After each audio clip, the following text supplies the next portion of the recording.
અક્ષર પુરુષોત્તમ મહારાજની જય, શાસ્ત્રીજી મહારાજની જય, યોગીજી મહારાજની જય, સંત ભગવંત સાહેબજી મહારાજની જય જય જય. અક્ષરધામના જે અહો અધિપતિ સહજાનંદ શ્રી હરિ સર્વાંતરયામી સદા સકલના સર્વજ્ઞ સર્વોપરી માયા કાળ રવિ શશી સુરગણે જેની શિરાનાદરી જે સાહેબ સ્વરૂપમાં પ્રગટ છે. વંદુ ભાવ ઉરભરી અક્ષર બ્રહ્મ ગુણાતીતા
સહજાનંદ સ્વામી મહારાજની જય, શ્રી અક્ષર પુરુષોત્તમ મહારાજની જય, બ્રહ્મ સ્વરૂપ શાસ્ત્રીજી મહારાજની જય, બ્રહ્મ સ્વરૂપ યોગીજી મહારાજની જય, પ્રગટ ગુરુ હરિ સંત ભગવંત સાહેબજી મહારાજની જય જય જય, શ્રી ગુરુ આજ્ઞા મહિમા પર્વની જય જય જય.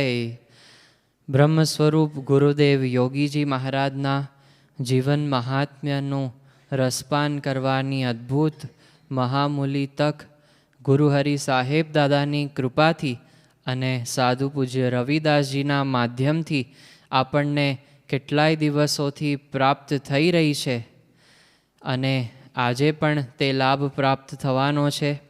આવતીકાલે આ પારાયણની પૂર્ણાહુતિ છે ત્યારે કીર્તનમાં ગવાયું તેમ સદાય સ્વામી હું બાળ તમારો, એક જ મારે આશરો તારો, એવી પ્રાર્થના યોગીજી મહારાજ અને આપણને એ યોગીજી મહારાજ જે સ્વરૂપે મળ્યા છે એવા ગુરુ હરિ સાહેબ દાદાને ધરતા રહીએ ને એવા ભાવ થયા કરે છે. ત્યારે ફરી એક વખત રવિદાસજીને પ્રાર્થના કરીએ તેઓ તેમના આસન પર પધારે, તેમનું સ્વાગત કરીએ છીએ.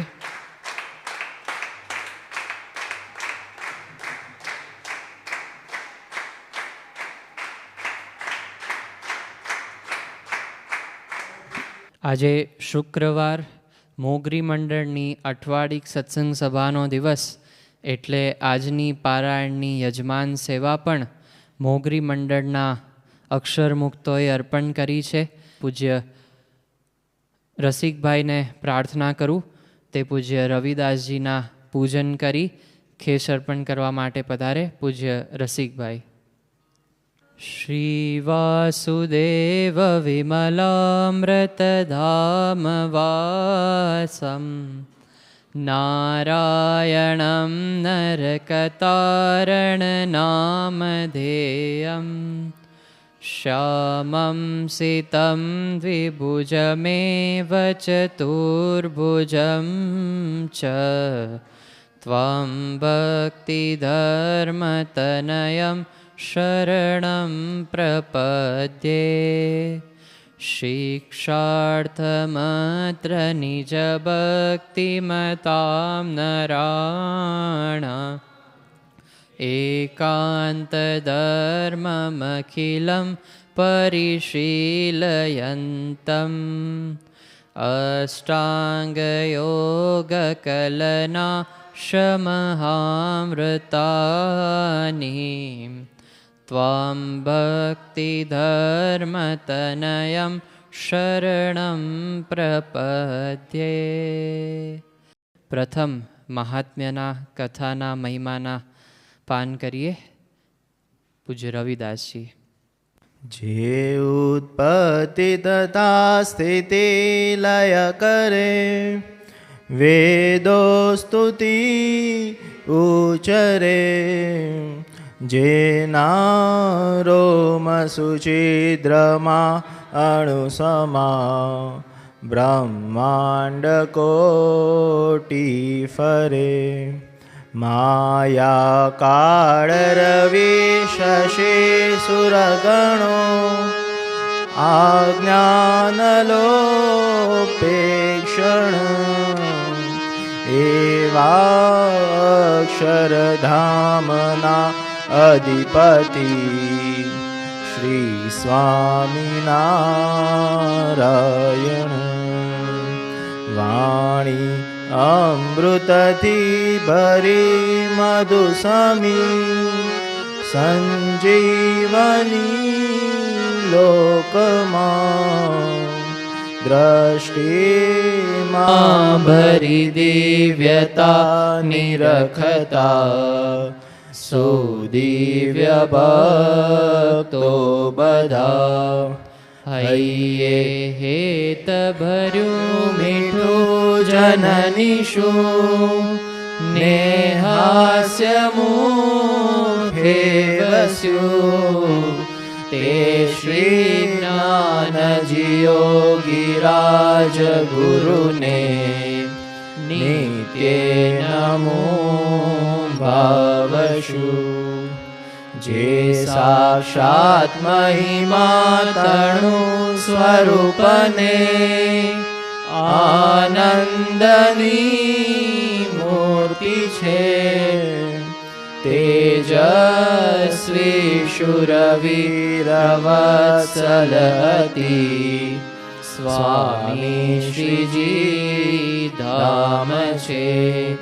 જેણે સ્વાશ્રયી કર્મ યોગ્ય અનુપમ સ્થાપી પરમ સાધના ભાગીદાર યોગી તણા સંત ભગવંત સાહેબજીને વંદના. સાહેબજીને વંદના. સહજાનંદ સ્વામી મહારાજની જય. અક્ષર પુરુષોત્તમ મહારાજની જય. ભગતજી મહારાજની જય. શાસ્ત્રીજી મહારાજની જય. યોગીજી મહારાજની જય. સંત ભગવંત સાહેબજી મહારાજની જય જય જય. બ્રહ્મ સ્વરૂપ ગુરુદેવ યોગીજી મહારાજના જીવન મહાત્મ્યની કથામાં ઉપસ્થિત સર્વે સદ્ગુરુ સંતો, વડીલ સંતો, સંતો, પાર્ષદો તથા સર્વે અક્ષર મુક્તોને વંદન સ. જય શ્રી સ્વામિનારાયણ. બદ્રિકાશ્રમમાં આજથી 250 વર્ષ પહેલાં જ્યારે નરનારાયણ ઋષિને ભક્તિમાતા, ધર્મદેવ વગેરે ઋષિ મુનિઓ એ જ્યારે મળવા ગયા ત્યારે ભગવાન નારાયણ એ કશ્યપ ઋષિ, અત્રિ ઋષિ એ બધાને પૂછે છે કે તમે ક્યાંથી આવ્યા છો? ત્યારે એ ઋષિ મુનિઓ એવું કહે છે કે અમે ભારત દેશમાંથી આવ્યા. ત્યારે ભગવાન નારાયણ એમ કહે છે કે અહો, તમે ભારત દેશમાંથી આવ્યા? ભારત તો અમારો દેશ છે. ભગવાને આ ભારત દેશને પોતાનો દેશ એટલા માટે કહ્યો કારણ કે આ ભારત દેશની જે સંસ્કૃતિ છે એની સ્થાપના ઋષિ મુનિઓએ પોતાના તપશ્ચર્યાથી કરી છે. ભગવાનને રાજી કરીને જે દર્શન એમને થયું એ પ્રમાણે એમણે આપણી સંસ્કૃતિની રચના કરી. એટલે ભારતની જે સંસ્કૃતિ છે એમાં સાધુનો ખૂબ મહિમા છે. સ્વામિનારાયણ સંપ્રદાયમાં પણ આપણે જોઈએ તો નિત્ય શયન આરતી પહેલાં આપણે ગોળી ગાઈએ છીએ કે સંત સમાગમ કીજે, નિષદિન સંત સમાગમ કીજે. એ જ વાતનો મહિમા વધારતા મુક્તાનંદ સ્વામીએ લખ્યું છે કે શૂળી ઉપર શયન કરાવે તોય સાધુનો સંગ ના તજીએ. આટલો બધો જ્યારે સાધુનો મહિમા છે, એ સાધુનો મહિમા કેમ છે? તો કે આજે વિજ્ઞાન આટલું બધું આગળ વધી ગયું છે પણ છતાં સાધુના તોલે વિજ્ઞાન આવી નથી શકતું. આપણા આંખમાંથી અશ્રુ વહેતા હોય તો એ અશ્રુમાં મીઠું કેટલા પ્રમાણમાં છે, એટલે કે NaCl સોલ્ટ કેટલા પ્રમાણમાં છે એ વિજ્ઞાન સાબિત કરી શકે છે. પણ એ અશ્રુ સુખના છે કે દુઃખના એ વિજ્ઞાન સાબિત નથી કરી શકતું. એના માટે તો સાધુની દ્રષ્ટિ જોઈએ. એ જો કંઈ કરી શકતું હોય તો એ કેવળ સાધુ છે. એટલે ભારત દેશમાં સાધુનો ખૂબ મહિમા છે. એવા સાધુ, એવા બ્રહ્મ સ્વરૂપ ગુરુદેવ યોગીજી મહારાજ, એમનું જીવન આપણે જોઈએ તો એમની કોઈ જોડ ના મળે. ગમે તે રીતે બાપા હંમેશા બાળકો, યુવકો, કિશોરો, ગૃહસ્થો બધાને ભગવાનમાં જ જોડવાની વાત. એકવાર એક યુવક બાપાને કહે, બાપા તમે એમ કહો છો કે મનની અખંડ વૃત્તિ ભગવાનના સ્વરૂપમાં રાખવી, પણ અખંડ ભજન થતું નથી. તમારે કઈ રીતે અખંડ ભજન થાય છે? ત્યારે બાપા કહે, તમને તમારું નામ અડધી રાતે પૂછે તો આવડે? હા બાપા, આવડે જ ને. બસ ત્યારે એમ અમને અડધી રાતે કે દિવસે ગમે ત્યારે કંઈ પણ ક્રિયા કરતા હોય અમારે અખંડ ભજન થાય છે. એકવાર એવી જ રીતે ડૉક્ટર રમણભાઈ, જે આજે આપણે બધા એમને ડૉક્ટર સ્વામી તરીકે ઓળખીએ છીએ, એ બાપાની સેવામાં હતા. બાપા વિચરણમાં નીકળતા હતા એટલે બાપાને એમણે પાઘ આપી. પાઘ ક્યારેય આવી રીતે ધ્યાનથી જોઈ નહોતી, કેમ કે મોટા ભાગે વિનુ ભગત એમની સેવામાં હોય. પણ આ રમણભાઈએ પહેલી વાર પાઘ જોઈ તો એ પાઘમાં 15-17 કાણા હતા. આમ તમને આરપાર દેખાય. એટલે ડૉક્ટર રમણભાઈ કહે, બાપા હવે તો તમે ગુરુ છો અને આ પાઘમાં 15-17 કાણા શોભે નહીં, તમે પાઘ બદલી નાખતા હોય તો? બાપા કહે, ગુરુ આ પાઘ ન ચાલે એવું તમે કહો છો, પણ પાઘ નથી કહેતી કે હું ન ચાલું, એટલે હું તો આ જ પાઘ પહેરવાનો. આવા યોગીજી મહારાજ માટે શાસ્ત્રીજી મહારાજ બોલ્યા છે, હું તે જોગી અને જોગી તે હું. શાસ્ત્રીજી મહારાજ મોટા ભાગે બીમારીની અવસ્થામાં સારંગપુર વિરાજમાન હતા. એ જ સમયે ગઢડા મંદિરનું કામ પણ ચાલતું હતું અને મૂર્તિ પ્રતિષ્ઠાનો સમય પણ નજીક આવી ગયો. ગઢડા મંદિરની મૂર્તિઓ તૈયાર થઈ એટલે શાસ્ત્રીજી મહારાજને સારંગપુરમાં સમાચાર આપ્યા કે ગઢડાની મૂર્તિ તૈયાર થઈ ગઈ છે, તમે એમના દર્શન કરવા માટે ગઢડા આવો. મૂર્તિ તૈયાર થઈ ગઈ છે જાણી શાસ્ત્રીજી મહારાજ ઊભા થયા. સાથે પ્રમુખ સ્વામીને લઈને તેઓ ગઢડા ગયા. એ વખતે યોગીજી મહારાજ મુંબઈમાં હતા. શાસ્ત્રીજી મહારાજે મૂર્તિના દર્શન કર્યા. ગઢડામાં વિશાળ સભા ભરાઈને બેઠી હતી. ત્યારે શાસ્ત્રીજી મહારાજને જ્યારે આશીર્વાદ આપવાનું કહ્યું ત્યારે શાસ્ત્રીજી મહારાજ એટલું બોલ્યા કે યોગીજી એ અનાદિના છે, એ દુભાય એવું આપણાથી કોઈ કાર્ય થાય એવું આપણે ક્યારેય ના કરવું. આપણે એમના ગમતામાં જ રહેવું છે. જો એમના ગમતામાં તમે રહેશો તો એ તો રાજી થશે, પણ હું પણ રાજી થઈશ, અને હું રાજી થઈશ તો અક્ષર પુરુષોત્તમ મહારાજ પણ તમારા ઉપર રાજી છે એવું તમે માનજો. આટલા આશીર્વાદ આપ્યા પછી શાસ્ત્રીજી મહારાજ આરામમાં ગયા. પણ દિવસે દિવસે શાસ્ત્રીજી મહારાજની તબિયત એટલી બધી નાદુરસ્ત રહેવા લાગી કે એમને ફરી સારંગપુર લઈ આવ્યા. શાસ્ત્રીજી મહારાજ આટલા બધા અસ્વસ્થ રહેતા એટલે ભક્તો જ્યારે જ્યારે દર્શન કરવા આવતા ત્યારે શાસ્ત્રીજી મહારાજને પૂછતા કે આ દેહ રાખવો કે ના રાખવો એ તમારા હાથની વાત છે. તો અમારી પ્રાર્થના એટલી જ છે કે ગઢડા મંદિરની મૂર્તિ પ્રતિષ્ઠા થઈ જાય ત્યાં સુધી તમે તમારા પ્રાણને ટકાવી રાખો. ત્યારે શાસ્ત્રીજી મહારાજ કહેતા કે હું તે જોગી ને જોગી તે હું. હવે ગઢડા મંદિરની મૂર્તિ પ્રતિષ્ઠાની જે આરતી છે એ જોગી ઉતારશે. આવી રીતે વારંવાર કહેતા. એ જ સમયમાં શાસ્ત્રીજી મહારાજ પછી તો બોલવાનું પણ બંધ થઈ ગયું અને શરીર એકદમ એટલું બધું બીમારી ગ્રહણ કરી કે વૈશાખ સુદ ચોથ સંવંત 2007 તારીખ 10/5/1951 સવારે 10:57 શાસ્ત્રીજી મહારાજ અક્ષરધામમાં વિરાજી ગયા.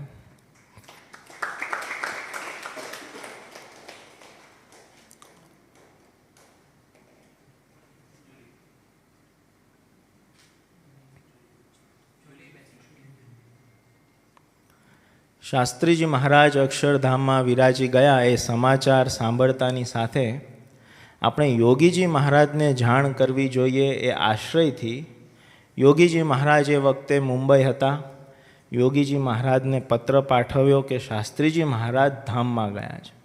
આ સમાચાર સાંભળતા જ યોગીજી મહારાજ પોતે અસ્વસ્થ થઈ ગયા. નંદાજીને આ ખબર પડી કે શાસ્ત્રીજી મહારાજ ધામમાં ગયા છે તો યોગીજી મહારાજ ચાર્ટર પ્લેનમાં સારંગપુર આવે એવી વ્યવસ્થા એ સમયે નંદાજીએ કરી આપી.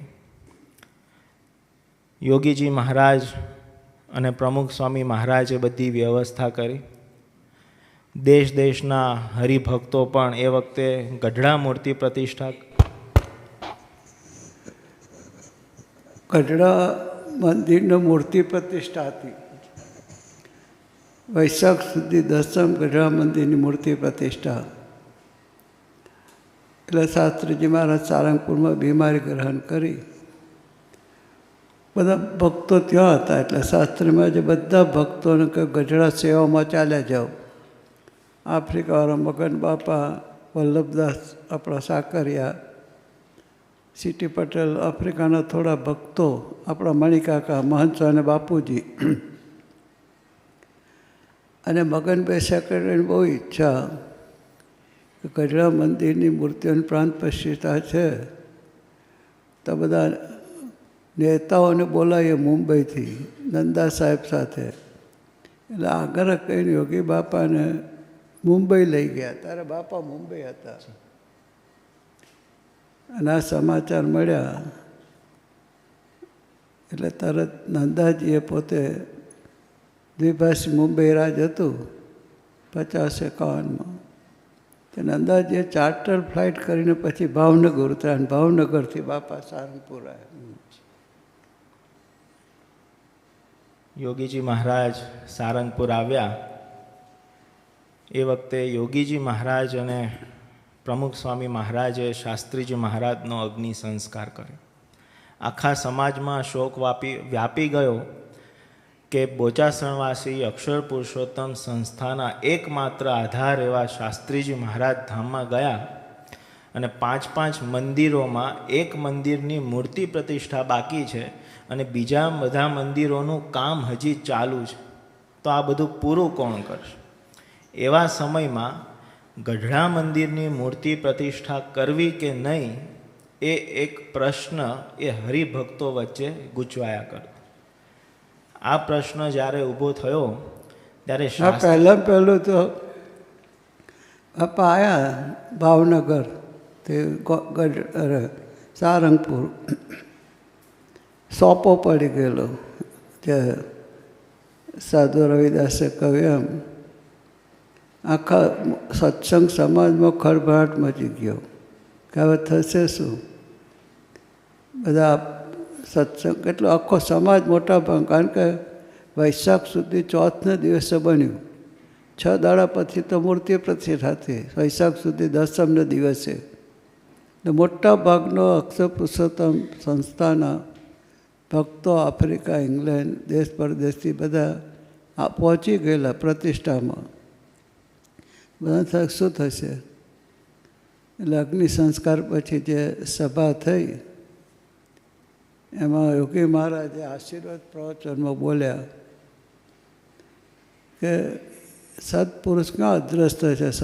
શાસ્ત્રમાં જ આપણી સાથે છે જ, અને ગઢડા મંદિરની મૂર્તિ પ્રતિષ્ઠા ચાલુ જ છે કે છે, એમ કહીને બાપાએ બધાને વિમારે. એ તો સૂતક નડે ના નડે એને બધા યોગી બાપાએ તો સીધું કહી દીધું કે ગુરુદેવ શાસ્ત્રીજી મહારાજે જે તારીખ નક્કી કરી, જે ટાઈમ નક્કી કર્યો મૂર્તિ પ્રતિષ્ઠાની કહ્યું છે, એ ગુરુનું વચન આપણે અધ્ધર રાખીને મૂર્તિ પ્રતિષ્ઠા એ ટાઈમ એ દિવસે કરવી જ છે એવું આખો નિર્ણય જ આપી દીધો. યોગીજી મહારાજના તારે બધાને થયું કે આ તો અલૌકિક પુરુષ છે. અરે યોગીજી મહારાજના આશીર્વાદ સાંભળીને શાસ્ત્રીજી મહારાજ એ પ્રગટ છે સત્પુરુષ આ પૃથ્વી પરથી કદી નથી જતા, અને એ જ શાસ્ત્રીજી મહારાજ આપણને યોગીજી મહારાજ સ્વરૂપે પ્રાપ્ત થયા છે એવી સૌને પ્રતીતિ થઈ. બરાબર. તારીખ 15/5/1951 મંગળવારના શુભ દિવસે ગઢડા મંદિરની મૂર્તિ પ્રતિષ્ઠા નિમિત્તે ખૂબ મોટો યજ્ઞ કરવામાં આવ્યો, અને એના જ બીજા દિવસે તારીખ 16/5/1951ના દિવસે સંવંત 2007 વૈશાખ સુદ દશમને બુધવારે મધ્ય મંદિરમાં અક્ષર પુરુષોત્તમ મહારાજની મૂર્તિ પ્રતિષ્ઠા એ બ્રહ્મ સ્વરૂપ યોગીજી મહારાજના વરદ હસ્તે થઈ.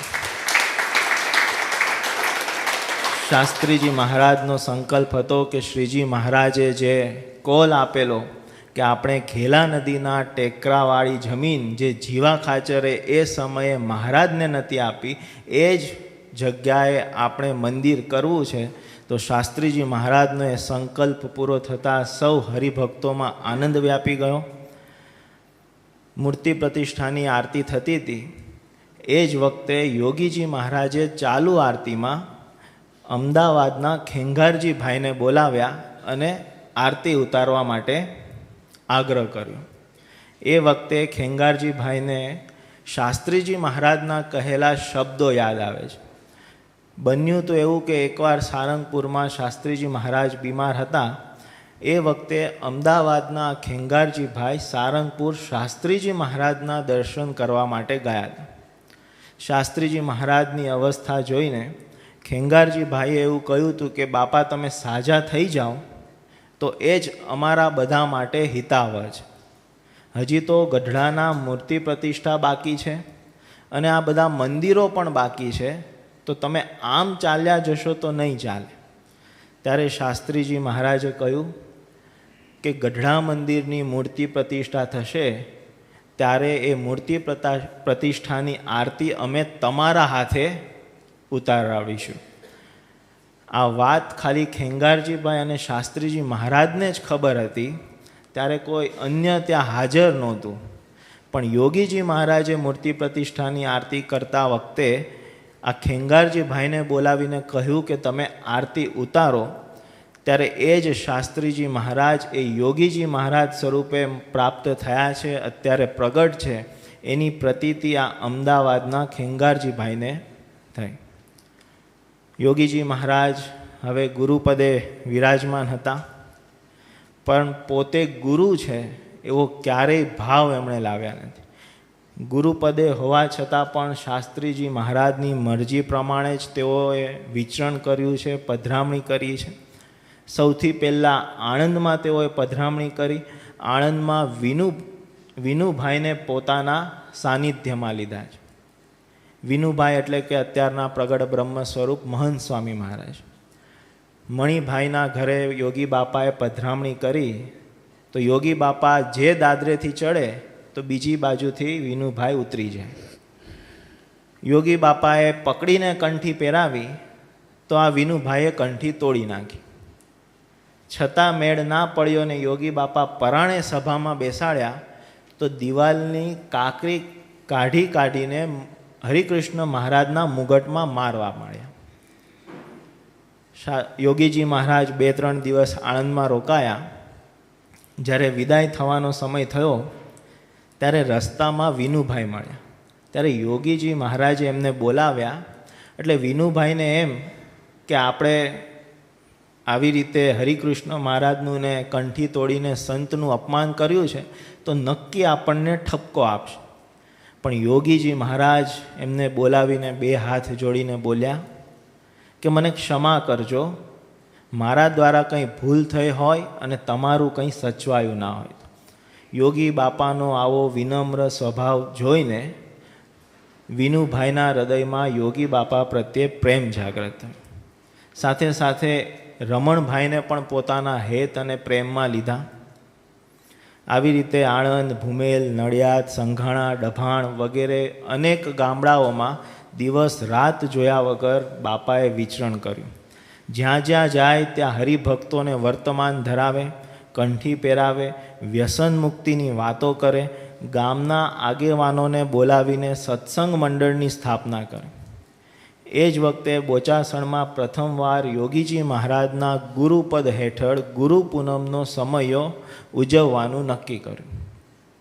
શાસ્ત્રીજી મહારાજની સંસ્થા છે એટલે આપણે પણ યોગીજી મહારાજનો સાથ આપવો જોઈએ. યોગીજી મહારાજ જે ભીડો, જે દાખલો કરે છે એમાં આપણે જો યોગદાન આપીશું તો શાસ્ત્રીજી મહારાજ રાજી થશે.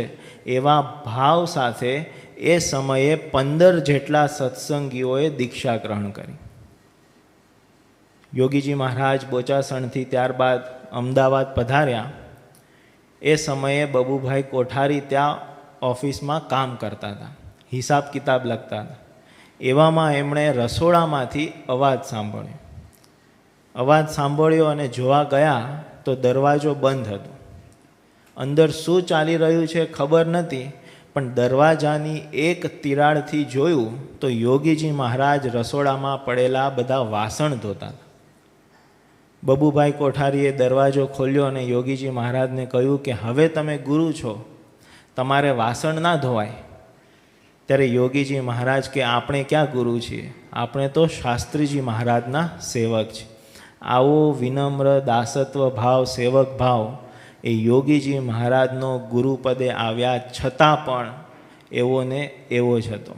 આ વાત પરથી આપણે ઘણું બધું શીખવાનું છે કે મંડળમાં નાની મોટી સેવા કે મંદિરમાં નાની મોટી સેવા કરીએ તો આપણે 2 પગ જે અધ્ધર રાખીને ચાલીએ છીએ એ હંમેશા જમીન પર રહેવા જોઈએ. એ શીખ આ યોગી બાપાનું જીવન આપણને આપે છે.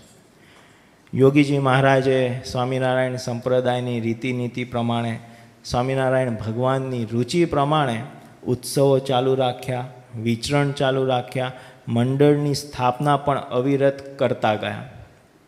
એવામાં એક સમયે દિવાળીનો સમય હતો એટલે અન્નકૂટની તૈયારીઓ બહુ ચાલતી હતી. બાપા ગોંડલમાં વિરાજમાન હતા. એ સમયે માણાવદરના ભગવાનભાઈ એ ઠાકોરજીના અણકોટ ધરાવવાનો છે તો મારે પણ સેવામાં જવું જોઈએ એવા ભાવથી તેઓ સેવામાં ગયા. ત્યારે એમને ધાધર થઈ હતી. એટલે જે ભાવથી તેઓ મંદિરે આવ્યા હતા એ ભાવથી સેવા નથી થઈ શકતી.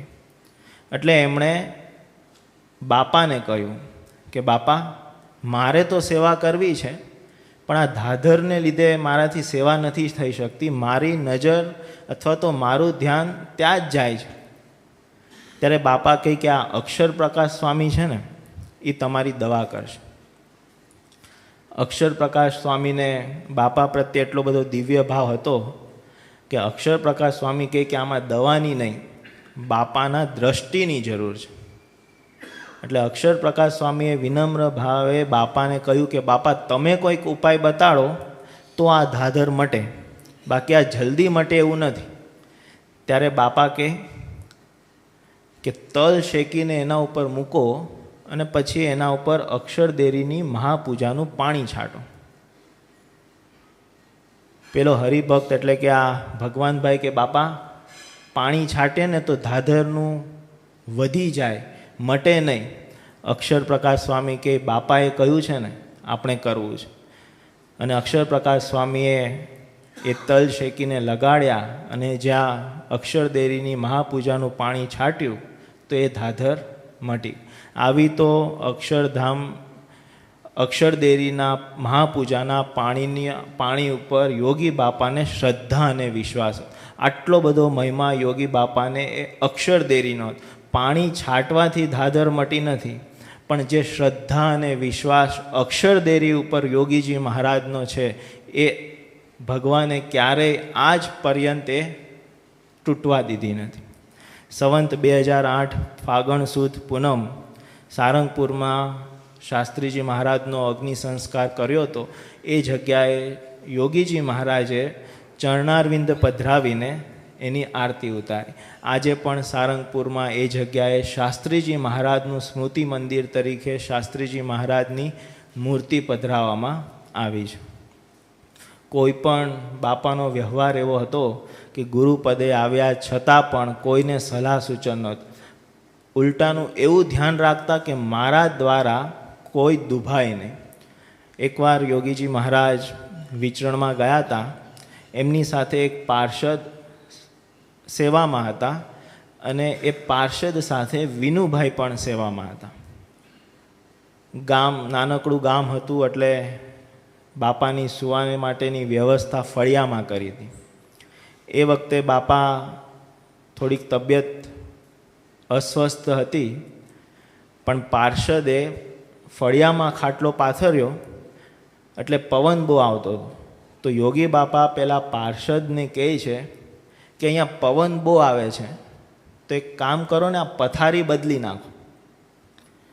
પાર્ષદ પણ ખબર નહીં કેવો હશે, બાપાને કહે અત્યાર સુધી તો બહુ ઠંડા પાણીએથી નાહ્યા, અત્યાર સુધી તો બહુ તડકો છાયો ઠંડી ગરમી સહન કરી, હવે ગુરુપદે આવ્યા તો પથારી બદલી નાખવાની, અહીંયા જ પથારી કરવી છે. એ પાર્ષદ દુભાઈ નહીં એના માટે બાપા ત્યાં ને ત્યાં સુતાર્યા. પાર્ષદ પોતે આરામમાં ગયા પછી વિનુભાઈને જગાડીને કહે કે જ્યાં પવન ના આવતો હોય ને ત્યાં મારી પથારી કરી આપો. અહીંયા વાત પૂરી નથી થતી, પણ એ પાર્ષદ જાગે પેલા બાપા જાગી જાય છે અને વિનુભાઈને કહે છે કે પથારી રાતે જ્યાં હતી ત્યાં તમે પાછી મૂકી. આવો યોગી બાપાનો સ્વભાવ હતો. નાનો મોટો કોઈ પણ દુભાય નહીં એનું સતત અનુસંધાન એ યોગી બાપા રાખતા.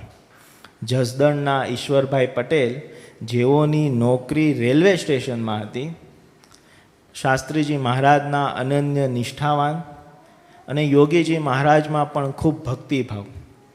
એમની પત્ની જ્યારે ધામમાં ગયા ત્યારે એમને ખૂબ દુઃખ થયું.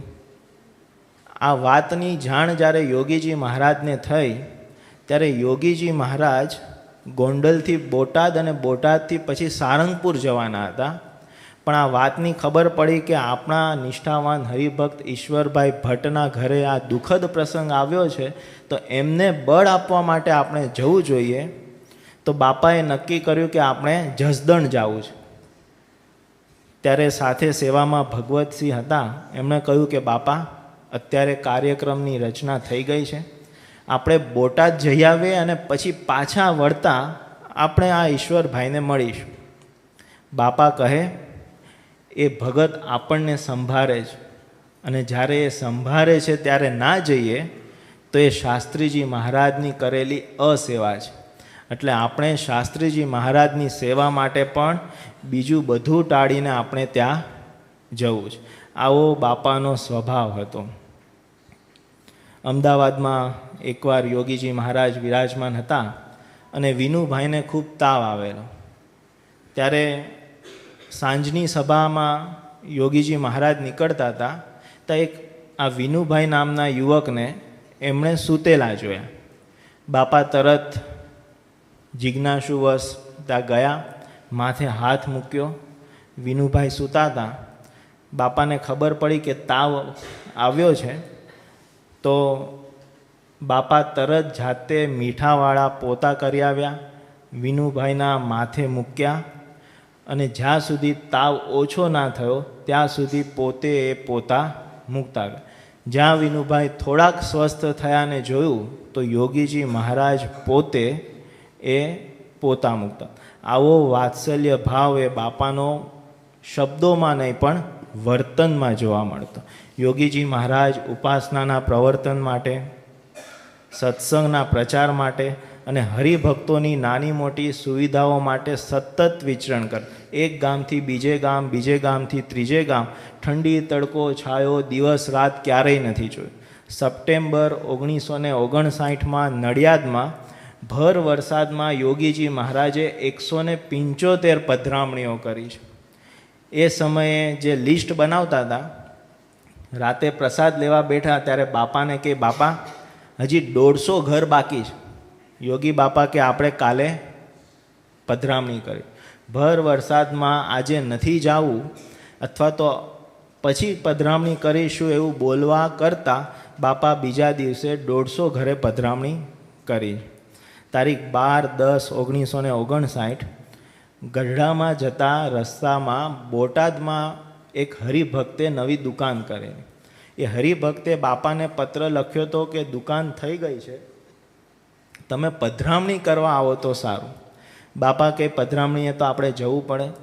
બોટાદ જતા રસ્તામાં ગાડી ખરાબ થઈ ગઈ તો સેવક સંતો ગાડીને ધક્કો મારતા હતા, છતાં ગાડી ચાલુ ના થઈ તો યોગી બાપા પોતે ગાડીને ધક્કો મારવા માટે ઉતર્યા, છતાં મેળ ના પડ્યો તો પાછળ બીજા એક હરિભક્તની ગાડી આવતી હતી, તેમાં યોગીજી મહારાજ વિરાજમાન થયા અને બોટાદ તે હરિભક્તની દુકાનમાં પધરામણી. આવી તો બાપાએ અવિરત પોતાનું વિચરણ અને પધરામણીઓ ચાલુ રાખી છે. 1960માં 70 વર્ષની ઉંમરે કાર્તિક સુદ એકાદશી સવારે 9:30થી 6 વાગ્યા સુધી બાપાએ પધરામણીઓ કરી હતી. ભક્તો સંતો બાપાને પ્રાર્થના કરે કે બાપા હવે તમે રહેવા દો, હવે તમારે પધરામણી કરવાની જરૂર નથી, તમે જ્યાં હશો ત્યાં અમે દર્શન કરવા આવીશું.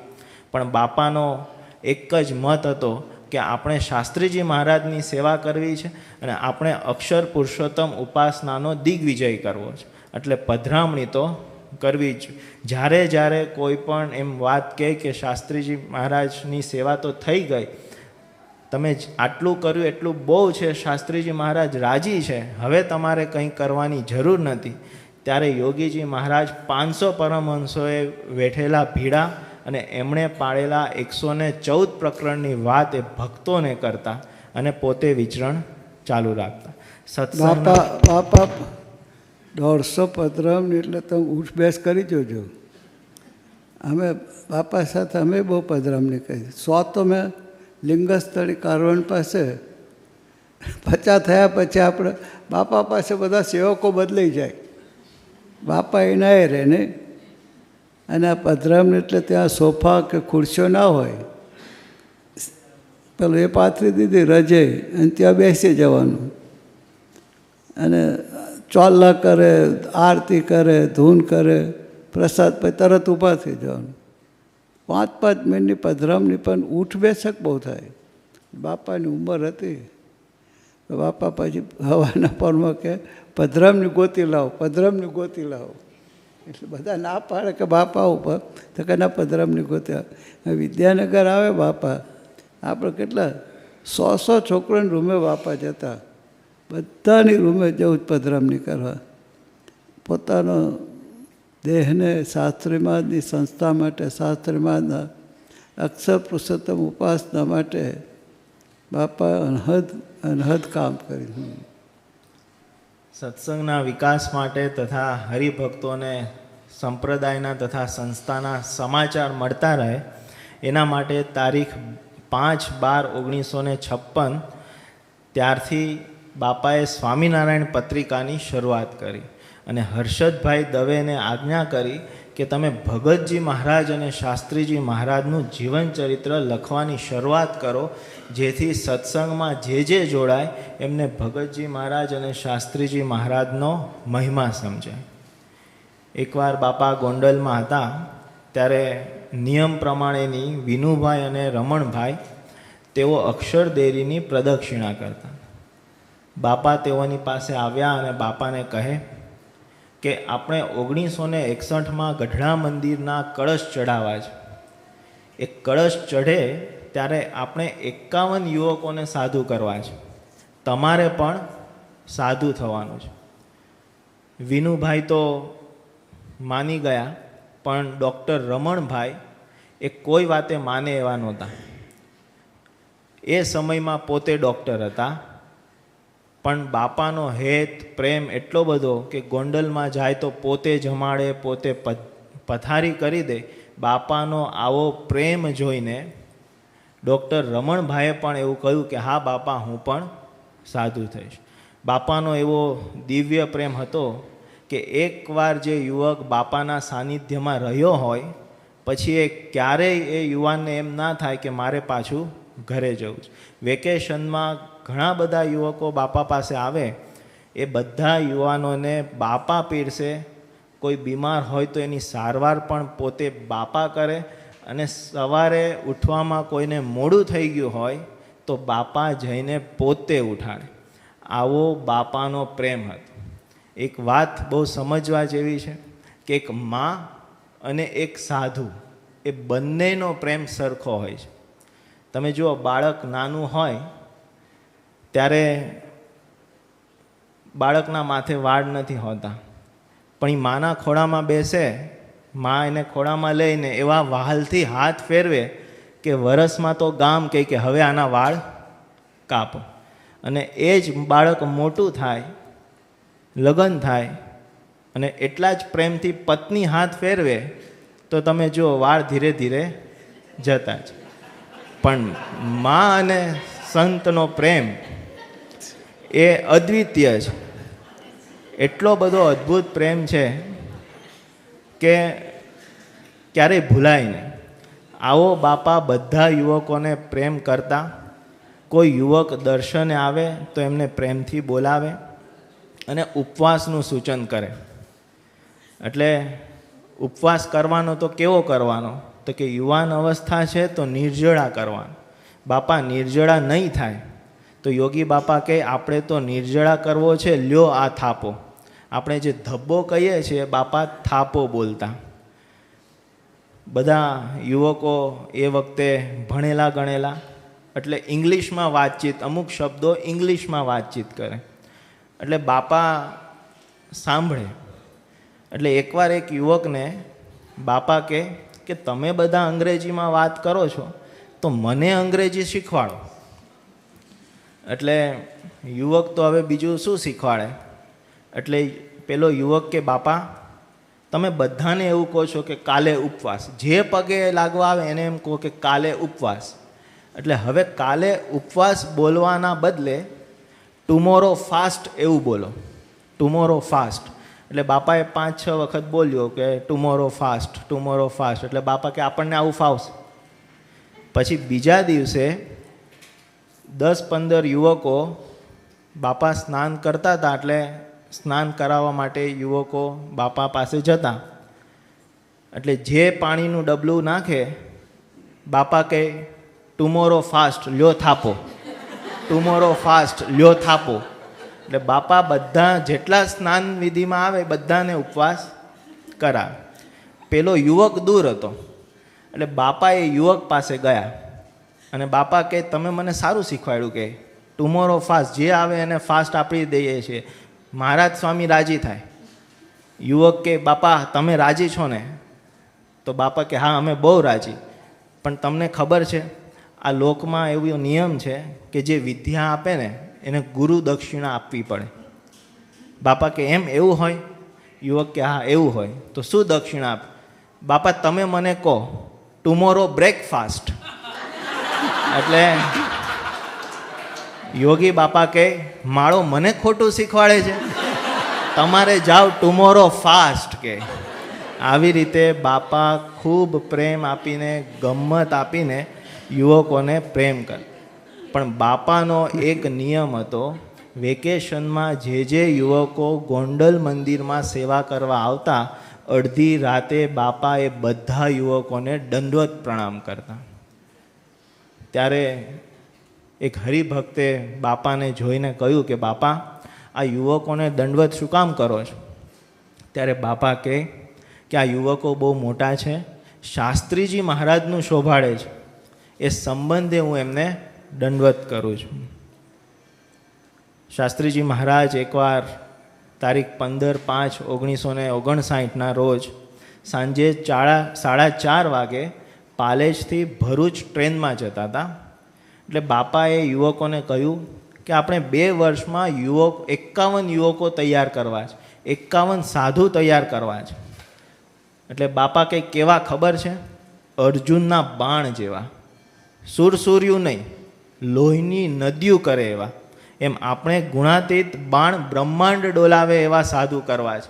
અને તમે જોજો ગઢડા મંદિરના કળશ મહોત્સવ વખતે આપણે કરીશ. અને ઇતિહાસ સાક્ષી છે કે આ વાત જ્યારે યોગી બાપાએ 1961માં ગઢડા મંદિરના કળશ ચડાવ્યા ત્યારે 51 યુવકોને, સુશિક્ષિત યુવકોને દીક્ષા આપી. બાપાનો 70મો પ્રાગટ્ય પર્વ. એની શરૂઆત સૌપ્રથમ 1957માં વિનુ ભગતને પાર્ષદી દીક્ષા આપીને કરી. હવે વિનુભાઈ વિનુ ભગત થયા તો બાપાએ એમને પોતાની સેવામાં રાખી.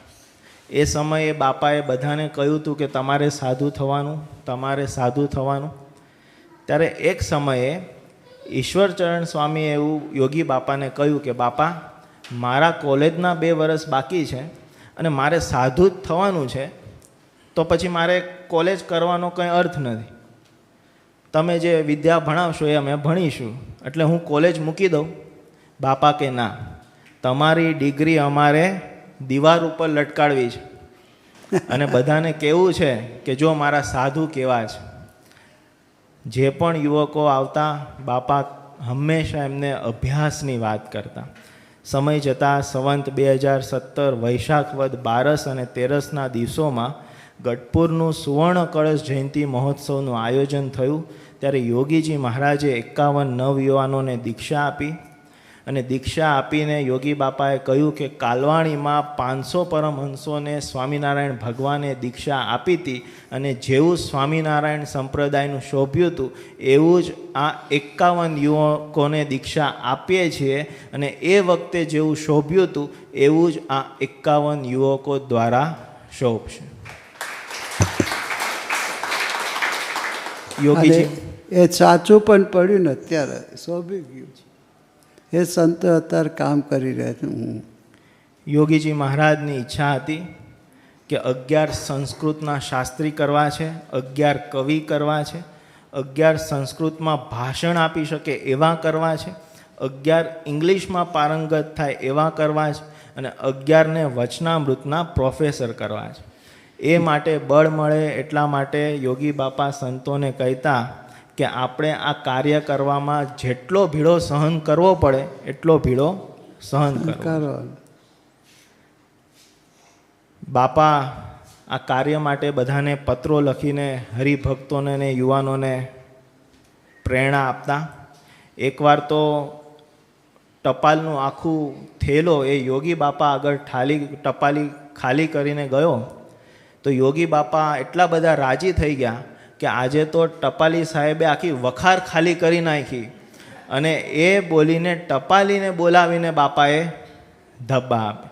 આમ હરિભક્તોના પત્રો આવતા તો બાપા ખૂબ રાજી થતા, કારણ કે એમને એક જ અનુસંધાન હતું કે શાસ્ત્રીજી મહારાજની સંસ્થામાં હું શાસ્ત્રીજી મહારાજની સેવા કઈ રીતે કરું. એ જ યોગીજી મહારાજ આપણને સંત ભગવંત સાહેબજી સ્વરૂપે પ્રાપ્ત થયા છે. તો આપણા જીવનનો પણ એ જ ઉદ્દેશ્ય રહે કે હું કઈ રીતે ગુરુ હરિ સાહેબ દાદાની આજ્ઞા મુજબ વર્તન કરું અને એમને રાજી કરું. એ રાજી કરવા માટે બળ, બુદ્ધિ, પ્રેરણા, શક્તિ એ મહારાજ સ્વામી આપણને આપે, એ જ એમના ચરણોમાં પ્રાર્થના. જય સ્વામિનારાયણ.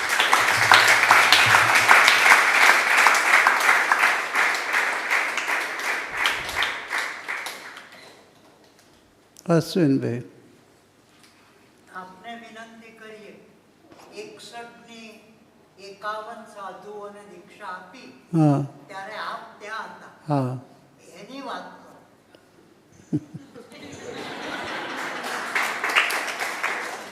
હોશિયાર છું તું.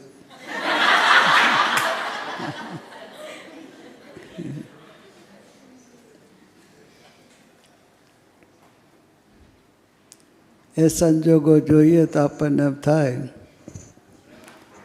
કે બાપાની બ્રાહ્મી શક્તિ ના હોય તો કામ ના થાય. ગઢડા આપણે જોયું છે, અત્યારે તો આખું એની શિકલ બદલી ગઈ છે. ગઢડા આખો આમ ટેકરો તો ઉપર મંદિર ટોપ ઉપર, પણ નીચેથી ચડવું હોય તો ઉપર જાય તો માણસ હાંફી જાય. અને બાપાનો 70મો પ્રાગટ્ય પર્વ ત્યાં ઉજવવા નક્કી કર્યું. એ પ્રસંગે જ ગઢડા મંદિરના કળશ ચડાવવાના અને 51 સંતોને દીક્ષા આપવાની. ને અધોરામ પૂરું બાપાએ બીમારી ગ્રહણ કરી. યોગીજી મહારાજ પાછળ રૂમો હતી, એ રૂમોમાં બાપા સંતોનો ઉતારો. બાપા એક રૂમમાં સૂઈ જ રહ્યા, બહાર જ નહીં નીકળ્યા હતા. ભગવાનની કૃપાથી એમને આશીર્વાદથી બાપાની અંગત સેવામાં બાપા સાથે મારે રહેવાનું થયું, બાપાના સાનિધ્યમાં. તો 10 દિવસ પહેલાં બાપા ગઢડા હતા. પછી બાપા ગાણે પૂછે, હરિપ્રાસનો હોય પ્રભુદાસ, દાદુ કાકા હોય, મહંત સ્વામી તો જો કે સેવામાં હતા. તો 2-3 જણ બાપાને મળવા આવે એટલે પૂછે કે કેટલા થયા સાધુ થવા? ત્યાં બાપા કે આંકડો 42 સુધી પહોંચ્યો છે. છોકરો 42 આ પાડે છે, 8 ગોતો કહે છું કે જેની દ્રષ્ટિ માત્ર છોકરાઓનું જીવન પરિવર્તન થાય, દિવ્ય પુરુષ કેવી લીલા કરે જોવાનો અમને મોકો મળ્યો. એટલે પછી છેક 48 સુધી આવ્યા તો પાછા ફરી આવે કે બાપા 48 નક્કી કર્યું, પણ બીજા 2 ખસી ગયા, હવે જતા રહ્યા. કોતો કહે એટલે હરિકૃષ્ણ ખરો ને, મગન બાપાનો દીકરો હરિકૃષ્ણભાઈ. યોગી મહારાજ કે તું સાધુ થવું તો તને મારો અડધો ઈશ્વરી આપું કહે છે. કેટલી બાપાએ કૃપા વર્તાય. કોઈ વ્યક્તિ સાધુ ના હોય, છોકરો જતો રહ્યો. એટલે આજે આને કોઈ મારા પર મોકલ્યું છે.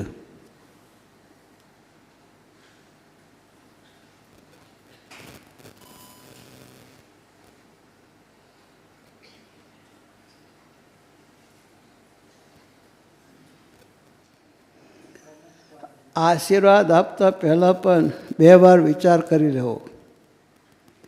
સદા સુખી રહો એવા આશીર્વાદ આપે ને, સદા સુખી રહો એવા આશીર્વાદને લીધે ઘણા છોકરા કુંવારા રહી જાય છે.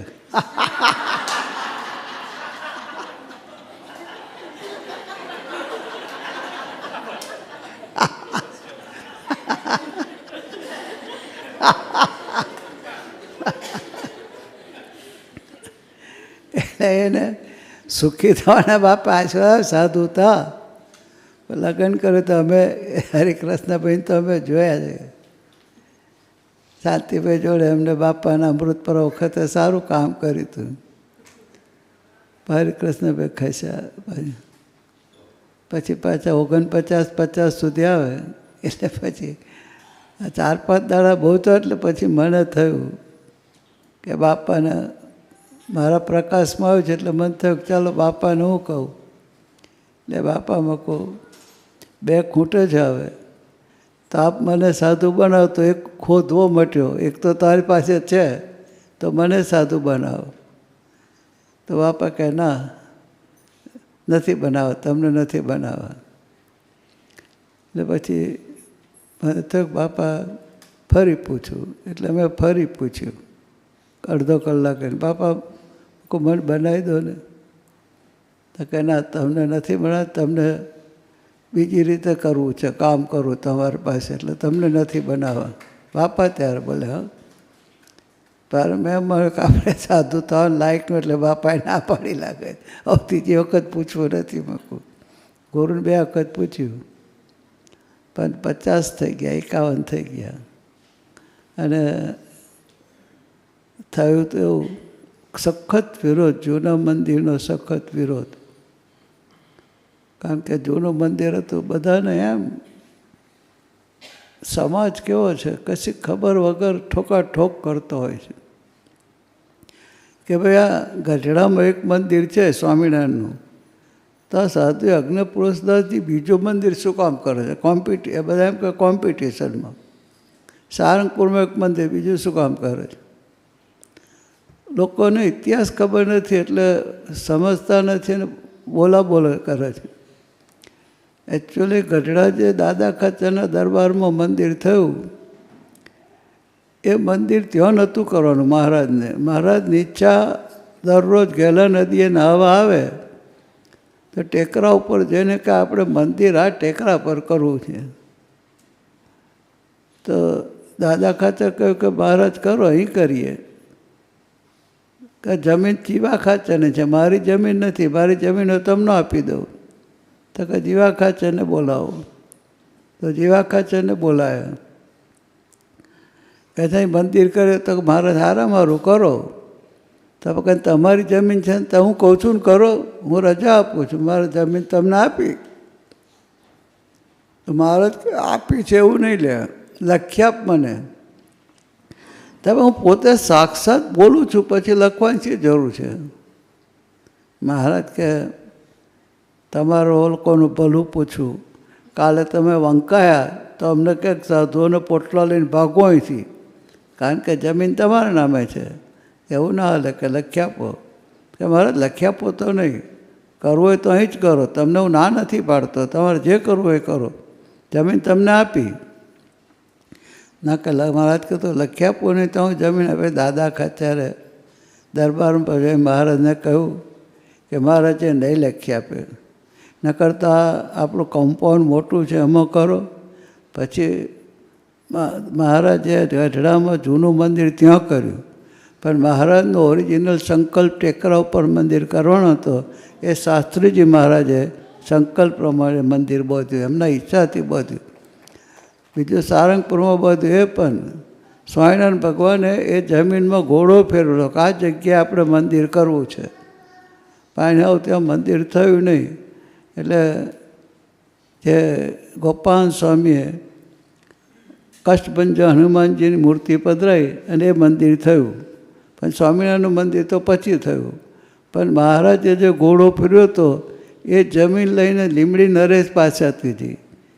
એ હરિભાઈ દિવાન પાસે મંડીને જમીન લઈ અને શાસ્ત્રીમાં જે ત્યાં મંદિર કર્યું. એટલે બીજું મંદિર કરવું હતું પણ મહારાજનો સંકલ્પ હતો એટલે કર્યું.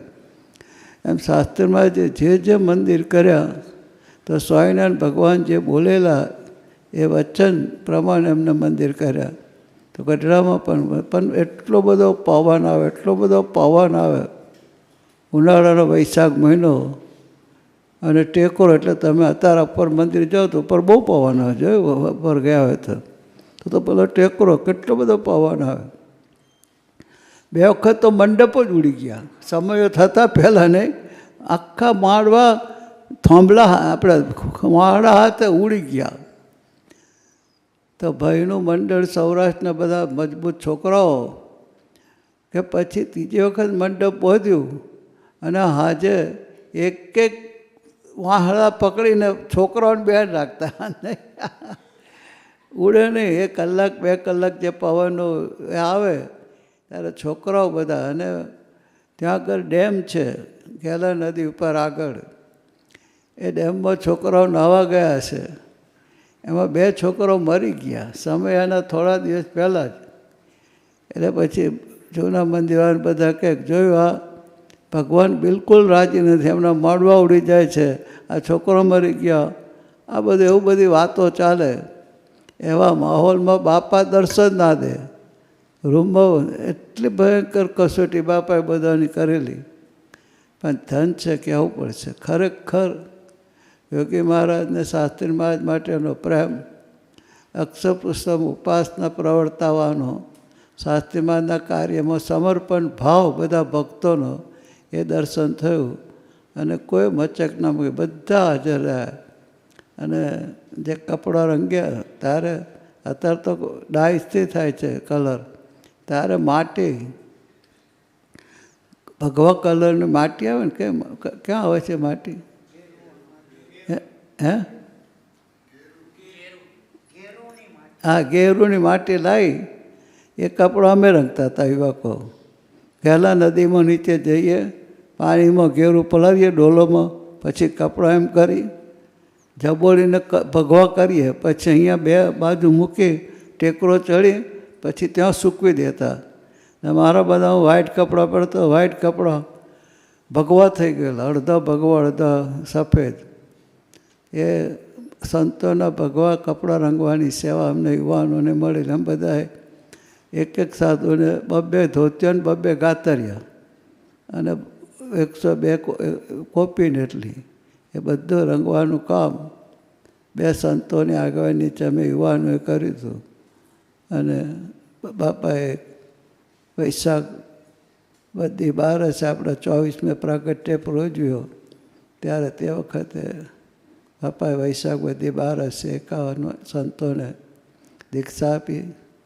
અને વિનુ બધા નામકરણ કર્યું. વિનુ ભગતનું નામ કેશવ જીવનદાસજી, ડૉક્ટર સ્વામીનું નામ સ્વયંપ્રકાશદાસજી, દરેકને બાપા ભગવાન પ્રમુખ સ્વામીએ, નિર્મુખ સ્વામીએ, સંત સ્વામીએ કોઈ ચાદર ઓઢાડી, કોઈ પાક પહેરાવી, કોઠે કંઠી પહેરાવી, માર આપી. અને બાપા છેલ્લે ગાતરી ઓઢાડી, પછી કાનમાં નામ બોલે નહીં, કેશવ હે ગુરુ મંત્ર આપે ને પછી નામ બોલે કેશવ જીવનદાસજી, એવું નામ બોલે. વિનુ ભગત છે એ જબલપુરમાં જન્મ્યા. ત્યારે શાસ્ત્રીજી મહારાજે એમનું નામ, કારણ કે મણિકાકા શાસ્ત્રી મહારાજના શિષ્ય હતા, એટલે શાસ્ત્રી મહારાજને નામ પૂછ્યું. શાસ્ત્રી મહારાજે એમનું નામ કેશવ પાડેલું, કેશવ. પણ ઘરવાળાને નામ સેટ ન થાય એટલે વિનુ વિનુ કહીને બોલાવતા હતા.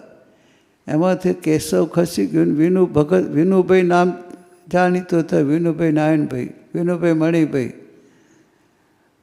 જે પેલા કહ્યું ને સાધુ રવિદાસજીએ કે ખેંગારજીભાઈને શાસ્ત્રીમાં જે કહ્યું કે આરતી ગઢડાની આરતી તારે તો ઉતારાય, બસ કહે છે. ને યોગી મહારાજે એ આરતી એને પાસે ઉતારે એટલે પ્રતિત થઈ કે ખરેખર યોગી મહારાજે શાસ્ત્રીજી મહારાજનું સ્વરૂપ છે. એમ શાસ્ત્રીમાં જે કેશવ નામ પાડ્યું, બધા ભૂલી ગયેલા, વિનુ પછી નામ જાણે. અને જ્યારે સાધુ થયા વિનુ ભગત, ત્યાં યોગી મહારાજે એમનું સાધુનું નામ કેશવ જીવનદાસજી નામ પાડ્યું. કેશવ આવી ગયું પાછું શાસ્ત્રીજી મહારાજે. યોગી બાપાએ નામ પાડ્યું, શાસ્ત્રીમાં જે નામ આપ્યું તે નામ ચાલુ રાખ્યું સાધુ તરીકે. અને સમય સરો કેવું ના કહેવાય, પણ ત્યારે છે ને શીરાનો કુંડ કરતા, તમને નહીં જોયા. ત્યારે રસોઈમાં શું હોય ખબર છે?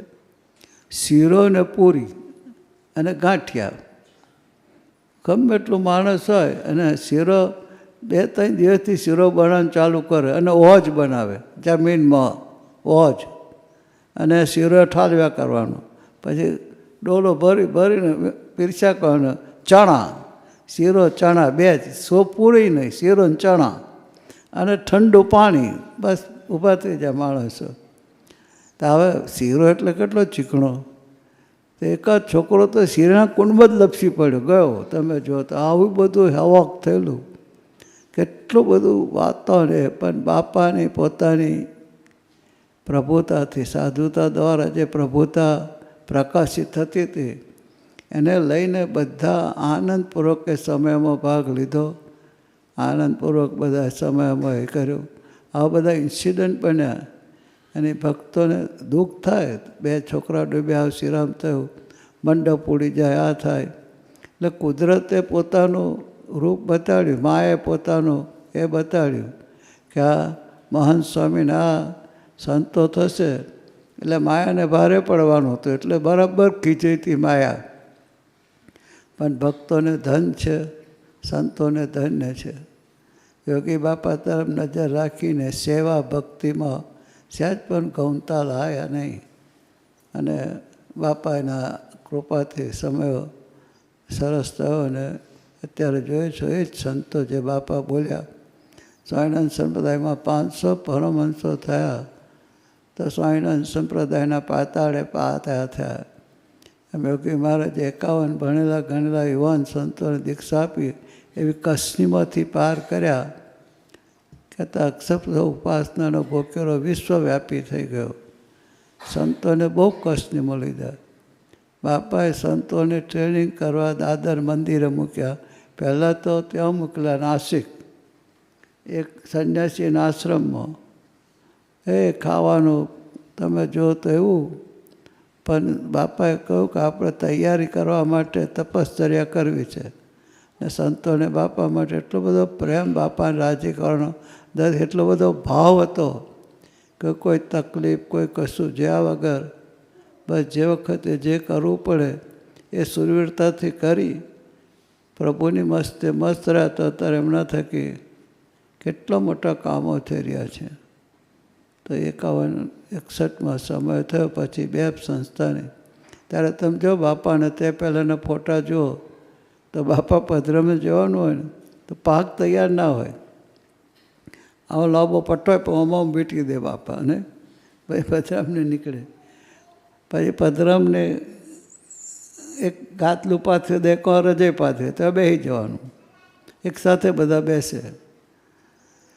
પણ સંતોને 51 સંતો બન્યા પછી આ સંતો ભણેલા ગણેલા હતા, આખી એ બદલી નાખ્યું. બાપાની ભાગ અપ ટુ ડેટ, બાપાનું આસન અપ ટુ ડેટ, ગાલીચો બાલીચો બધું પાથરે. એક દિવસ સરસ ગાલીચો પાથરો, સરસ આસન બનેલું. એટલે બાપા આવ્યા. બાપા તો સાધુતાની મૂર્તિ હતા. કલ્લો ગાલીચો બાલીચો કલ્લો, આ બધા ઉસીકો ના જોયો. એટલે પછી સંતો કે બાપા તમે અમને કોલેજમાંથી ભણતા જુવાન દીકરાઓને તમે સાધુ બનાવ્યા. અમારામાં રજોગુણ ગયો નથી, તમોગુણ ગયો નહીં, સત્વગુણ બધા ભંડાર છીએ. તમે યુવાનોમાં રજોગુણ બહુ હોય તો રજોગુણ અમારો નીકળે કેવી રીતે બાપા? અમને સારું સારું બહુ ગમે, સારું ખાવું ગમે, સારું પહેરવું ગમે, સારું આસન ગમે, સારી વસ્તુ ગમે. હવે તો સાધુ થયા તો અંદર દબાઈ રાખવું પડે. તો અમારો રજોગુણ તમારા ઉપર લગાડીએ, તમારું આસન સરસ બને, તમારી પાક સરસ કરીએ, તમારા ગાત્ય સરસ કરીએ, તો બાપા અમારો ગુરુ ઉપર કરો તો તમારો રજોગુણ ચાલ્યો જાય. તો બાપા જાય કે ના જાય? તો કે જાય. તો પછી એટલે કરીએ છીએ. પછી બાપા હસી પડ્યા. આ રીતે સંતોના ભાવ ગ્રહણ કરીને બાપાએ સંતોને ગુણ રહિત કર્યા બાપાએ. ને અત્યારે એ સંતો કામ કર્યા છે. છતાં પણ અશ્વિનભાઈ 5 મિનિટ તો બોલવું પડે.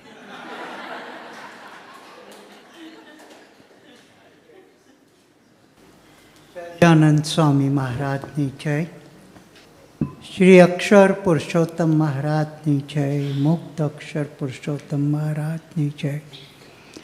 બ્રહ્મ સ્વરૂપ શાસ્ત્રીજી મહારાજની જય, બ્રહ્મ સ્વરૂપ યોગીજી મહારાજની જય, પ્રગટ ગુરુહરિ સંત ભગવંત સાહેબજી મહારાજની જય જય જય. સાહેબજીના વાલા સર્વે સંતો, સર્વે અક્ષર મુક્તો, મોગરી મંડળની જય જય જય.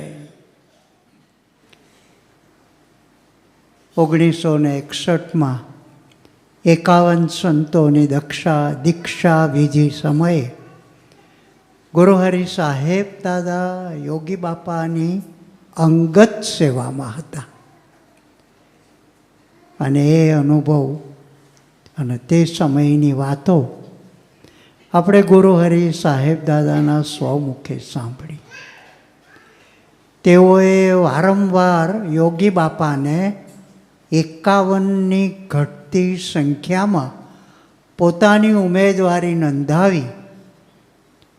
તો યોગી બાપાનો આપણે ખૂબ ખૂબ આભાર માનીએ કે આપણા માટે સાહેબ દાદાને એમને કોરાને કોરા રાખ્યા.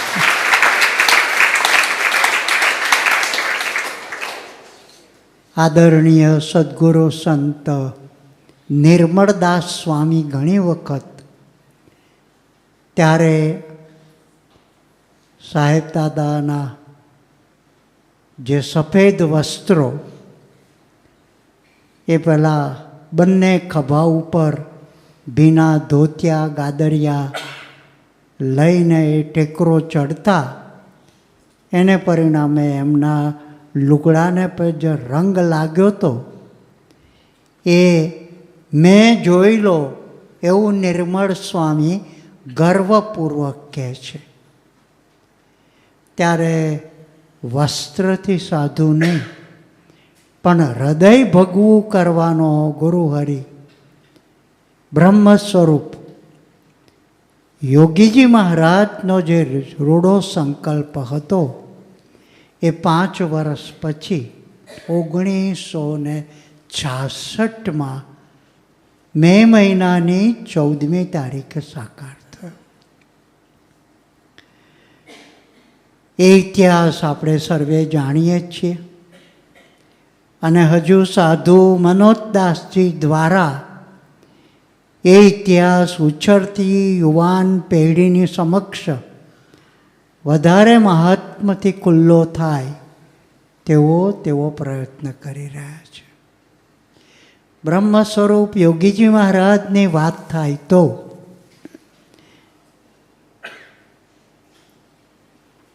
એકાવન સંતોને જ્યારે દીક્ષા આપી ત્યારે શાસ્ત્રીજી મહારાજની BAPS સંસ્થામાં 50 સંતો હતા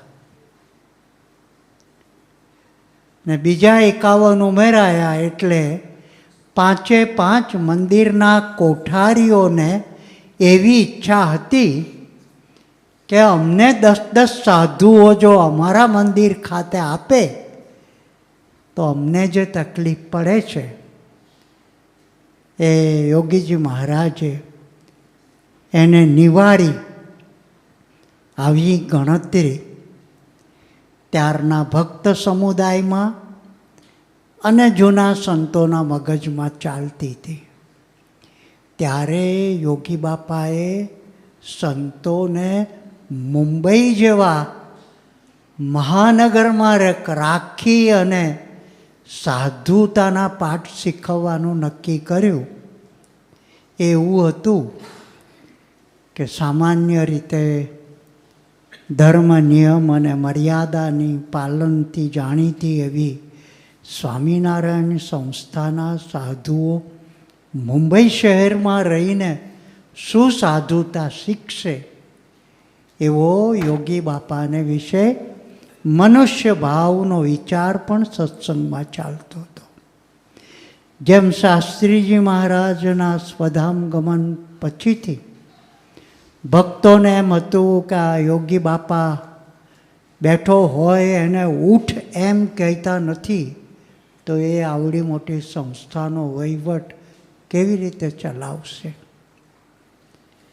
એવું જ જ્યારે 51 સંતોને દીક્ષા આપી અને એમના ઘડતર માટે કાંદિવલીમાં એક શેઠ હતા, એમનું મકાન ખાલી હતું. કાંદિવલીમાં એમનો બંગલો હતો. માણેકલાલ શેઠ. માણેકલાલ. મોરારકા શેઠ તો પેલા અગરબત્તી. મોરારકા અગરબત્તીવાળા મારવાડી. માણેકલાલ શેઠ હતા અને એમનો એક મોટો બંગલો ને કમ્પાઉન્ડ ખુલ્લું હતું. એમને બાપાને કહ્યું કે મારી જગ્યા છે, આપ સંતોને રાખો. એ પહેલાં એક ગુરુજીના આશ્રમમાં સંતોને રાખ્યા હતા, જ્યાં અનેક પ્રકારની તકલીફ હતી, પણ એ સંતો પાસેથી અમે વાત સાંભળેલી કે કૂવામાંથી ડોલે ડોલે પાણી સિંચી અને એ ઠંડા પાણીથી સંતોએ સ્નાન વિધિથી સાધનાની શુભ શરૂઆત કરેલી. એમાંથી માણેકલાલ શેઠના બંગલે રહેવા આવ્યા એટલે થોડી સુવિધા મળી. અને માં ગુણાતીત જ્યોતમાં એક વૃદ્ધ માતુશ્રી એ 66ની સાલમાં આવેલા. એ બાએ તે વખતે સંતોની ખૂબ સેવા કરેલી. મણીબા એમનું નામ, મણીબા મહેતા. પછી આ દાદર મંદિર જે આપણે અત્યારે BAPSનું જે બહુ મોટું મંદિર દાદર સેન્ટ્રલ રેલવે સ્ટેશન આગળ બંધાયું છે, એ જગ્યા BAPS સંસ્થાએ ખરીદી. એમાં ભાડુઆત હતા, એને ખાલી કરાવવા માટે કાકાજી અને મુંબઈ મંડળે ખૂબ પ્રયત્ન કર્યો અને મકાનમાં યોગી બાપાએ પટ્ટ મૂર્તિ પધરાવીને સંતો માટેનું મંદિરનું સ્થાન બનાવ્યું. ત્યાં 51 સંતો રહેતા. એ સંસ્કૃત શીખતા, એ સંગીત શીખતા અને સાધુતાના પાઠ શીખતા.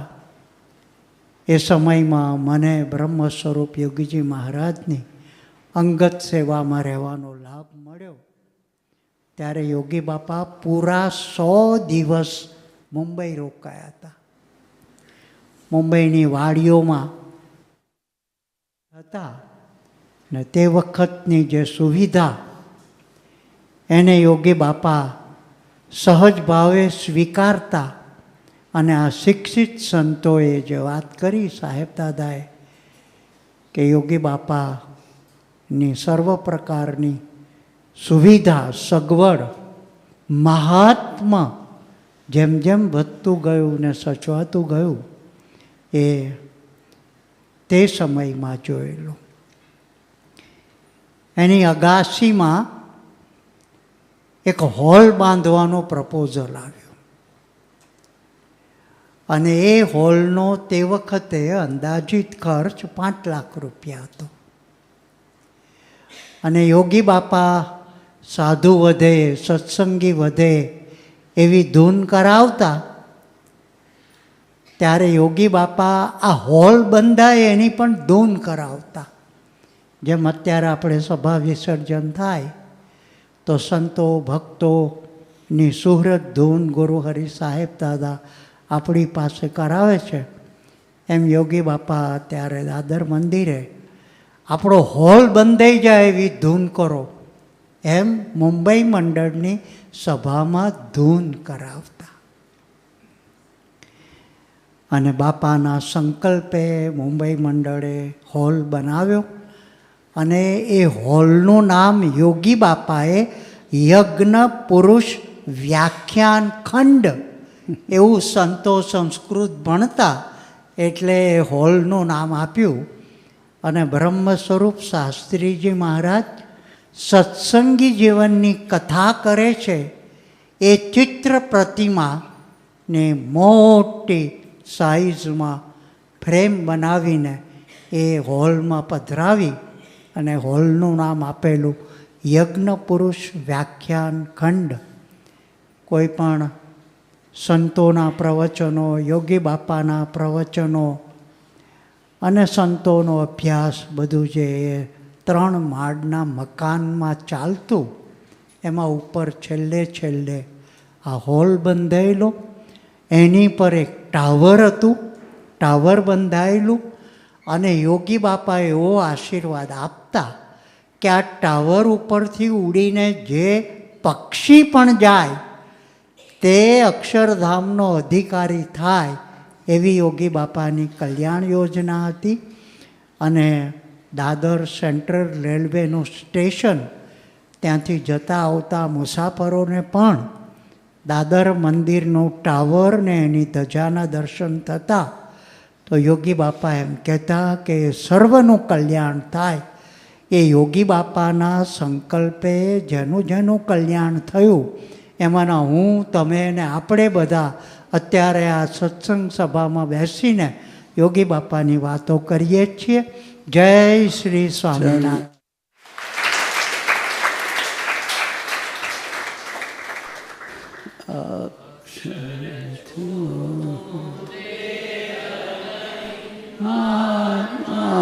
રૂપે ભક્તિ કરો સર્વદા, પુરુષોત્તમ પ્રગટ જય ગુરુ હરિ દાસ હું તે નો સદા છે સંબંધી પ્રભુ તના સર્વજે નિર્દોષી વ્યસતા યાચુ સેવા ભક્તિ ભક્તની ગુણગ્રહી સર્વદા ગુણગ્રહી સર્વદા.